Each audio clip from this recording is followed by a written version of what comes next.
বাচ্চা রয়েছে, এখনো বড় হয়নি, বড় হয়ে দিদির মতো হবে। তবে 4-5টা টিউশনও পড়ায়, এত ছোটই। তো এর বাচ্চা দিকগুলো শুনি, চলো। নমস্কার বন্ধুরা, সবাই কেমন আছো? সবাইকে বিবিআর টকসে অনেক স্বাগতম। এর নাম হচ্ছে সুমি। সুমির আজকে ওয়াট লাগাবো, টিএমসির নতুন নেত্রী। পুরো ভিডিওটা দেখো, খুব মজা হবে।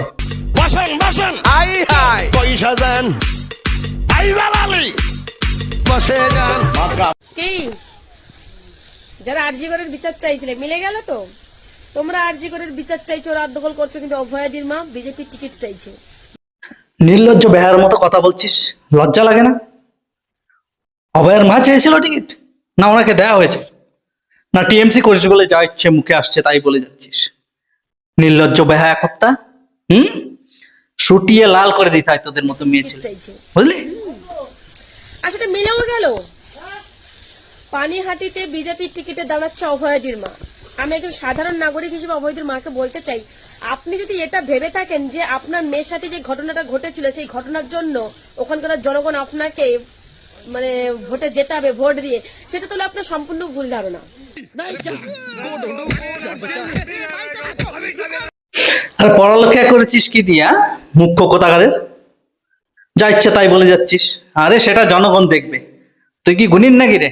হ্যাঁ, যাই হোক, বিজেপি পাশে দাঁড়িয়েছে, তাতে তোর অসুবিধা হচ্ছে। তোদের মমতা কোথায় গেছিল রে, হারাম করে? এতে জনগণ আরো স্পষ্ট জেনে গেল আমার বাংলার মায়েরা যে সব মা এক নয়। কিছু মা আপনার মতো রয়েছে যারা মেয়ের বিচার চায় না, বিজেপির টিকিট চায়। তবে আপনি দাঁড়ান, আপনাকে কংগ্রাচুলেশন। রেখা পাত্রের কথাটা মনে আছে তো?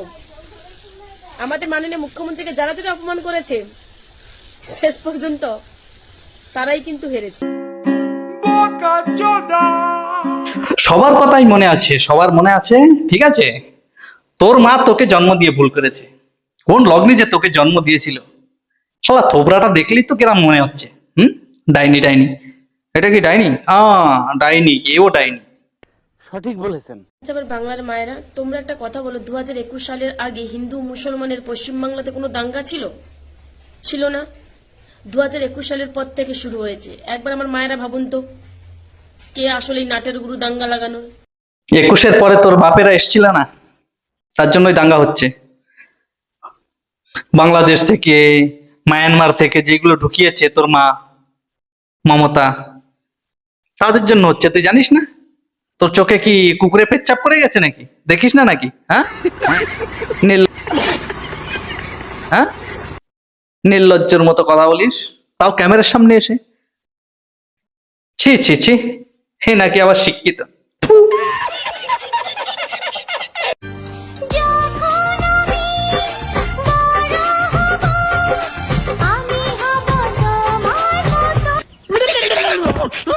বড় হতে হতে কাটি দেওয়া শিখে গেছিস, আর কত বড় হবি? এখনো ছোট রয়েছো তুমি। যেসব মথুয়ারা এসআইআর নিয়ে লাফালাফি করছে না, মনে হচ্ছে এসআইআর শুরু করলে পশ্চিমবাংলায় তো মুসলিম থাকবে না। ঘন্টা সব থেকে বেশি ক্ষতি হবে কিন্তু মথুয়াদের, বুঝলে? কারণ বাংলাদেশ থেকে মথুয়ারাই বেশি এসেছিল, মুসলিম না।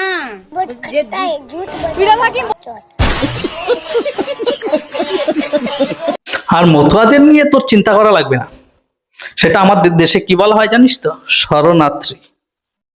ওনারা কোথাও যাবে না। যারা ওই বাংলাদেশ আর মায়ানমার থেকে এসছে মুসলিম, তাদেরকেই তাড়াবে। তুই টেনশন নিস না, ঠিক আছে? আর এরা তো তোদের মানে ঘনিষ্ঠ তোরা না, মুসলমানরা, তার জন্য তোর এত দরদ উঠছে এসআইএন নিয়ে। মতুয়াদের নিয়ে তোর চিন্তা করা লাগবে না, তো টিএমসি নিয়ে চিন্তা কর, ওটাই তোর জন্য যোগ্য। সঠিক বলেছেন, আপনার বুদ্ধি ভালো।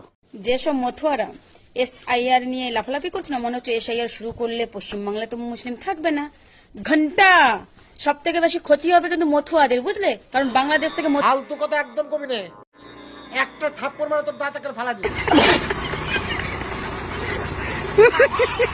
মুসলিম না, তোর এই বাপরাই যাবে। মুসলিমরাই বলছে, দেখ দেখে নে কে যাবে, আর একটু দেখে নে ভালো করে। হ্যাঁ, দেখ কি বলছে। ফিরহাদ হাকিম বলছেন মিনি পাকিস্তান বানাবে। সংখ্যালঘু হয়ে গর্ব হয় নাকি সমর্থন করছে না এই বক্তব্য? ও নিজেই চলে যাবে। কাল থেকে সবাই একজনকে বাঘের বাচ্চা বলা শুরু করেছে। তো এই বাঘের বাচ্চা বলা শুনে আমার মনে একটা প্রশ্ন জাগলো যে আচ্ছা, ওনার মা বাঘের কাছে গিয়েছিল নাকি বাঘ ওনার মার কাছে? যদি আমি অনেকদিন ধরে দেখছি তুই কি মানে ক্যামেরার সামনে এসে ঘেউ ঘেউ করছিস, বিজেপিকে নিন্দামন্দ করছিস। তা ঘেউ ঘেউ কারা করে জানিস তো? তা তুই কি সেটাই? তা তোর মার কাছে জিজ্ঞেস করিস, তুই যেটা এখন বললি সেটাই। মজা আয়া। যদি কসবা ল কলেজের ওই ধর্ষককারী যদি তৃণমূলের সাথে তার যোগসূত্র থাকতে পারে, আপনাদের কথা অনুযায়ী কিন্তু আমি বলছি না, কোথায় মাঝখানে একটা দুটো পিক কোনো নেতার সঙ্গে দেখা গেছে, সে হয়ে গেছে তৃণমূলের। ও যতই হোক, যখন কেস খেয়ে ধরা পড়বে তখনই কি টিএমসির না? তাই তো? তোর সঙ্গে এটা যদি হয় তবে ভালোই হয়, আমরা দেখবো তখন তুই কি বলিস। আর করবে তো আমার মনে হয় টিএমসির দাদারা, দেখে নিস। সঠিক বলেছেন, আপনার বুদ্ধি ভালো। যদি কসবা ল কলেজের ওই ধর্ষককারী যদি তৃণমূলের সাথে তার যোগসূত্র থাকতে পারে, আপনাদের কথা অনুযায়ী কিন্তু আমি বলছি না, কোথায় মাঝখানে একটা দুটো পিক কোনো নেতার সঙ্গে দেখা গেছে, সে হয়ে গেছে তৃণমূলের। ও যতই হোক, ভুল করলে তো তৃণমূল করে, যাতে না যে কোনো মূল্যে তো সরকারকে দেখছে। যাই হোক, টিএমসির প্রতি এত অন্ধ হয়ে যাস না যে খোলা চোখে সবাই যেটা দেখছে তুই দেখতে পাচ্ছিস না। সত্যি চোখে এনা কুকুর মুতে দিয়েছে। তো কথাবার্তা একটু হিসাব করে বল। যারা টিএমসি তাদের তো বলবে টিএমসিরাই করেছে ভাই, সবাই জানে এটা, তুই জানিস না? আবার নাকি তুই শিক্ষিত? হ্যাঁ, থু তোর জিন্দেগিতে।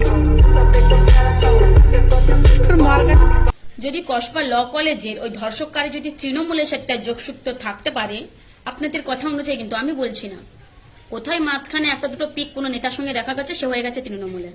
ও যতই হোক, ভুল করলে তো তৃণমূল করে, যাতে না যে কোনো মূল্যে তো সরকারকে দেখছে। যাই হোক, যদি আমরা ধরে নেই যে ওর তৃণমূলের সাথে যোগসূত্র, তাহলে আমরা তো এটা ধরে নিতে পারি যে রাস্তাঘাটে যেখানে যেখানে যারা ব্লুপ্রিন্ট করে বেড়াচ্ছে তাদেরকে কিন্তু বিজেপির নেতাদের এখানে ওখানে দেখা যাচ্ছে সাথে, তাহলে তো তাদেরও বিজেপির সাথে যোগসূত্র আছে নাকি? ঘুরে ফিরে সেই বিজেপি। বিজেপির ছেলে পেলে কি তোকে রেপ করে এসেছিল নাকি রে? হ্যাঁ, এত বিজেপিকে তোর জ্বালাবাদে দেখলে নির্লজ্জ কোথাকারে। এও মনে চটি ভালোভাবে চেটে এসছে, খেয়েও এসছে। ভালোই চেটেছে চটি, ছেঁড়া চটিও চেটেছে। তো বন্ধুরা কমেন্টে জানাবে একে কি ঠিক জবাব দিতে পারলাম, না আর একটু কড়া দেওয়ার দরকার ছিল ডোজ। আপনাদের হাতে ছাড়লাম। ভিডিওটা বেশি বেশি করে লাইক করো আর শেয়ার করো। Thank you so much.